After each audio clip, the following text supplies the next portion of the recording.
Alright, so what's next for today is we're going to pull off the wheels so we can get to all the steering stuff and figure out what needs to be replaced.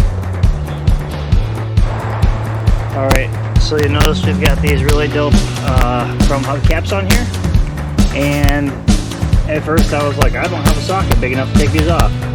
Well, as you can see, there are going to be two nuts with a little indentation on them that go to each specific locking feature there to kind of hold the hubcap on. Once you have that, you get out of the wrench here, pop it off, and then we have access to actual lug nuts. I typically am going to give these a shot of PV Blaster just to help them off, because they look like they've been on here for a while. I try to put some in between where the hump is and where it's going to there, so it'll come off pretty easily as well. And we'll go around and run this guy here.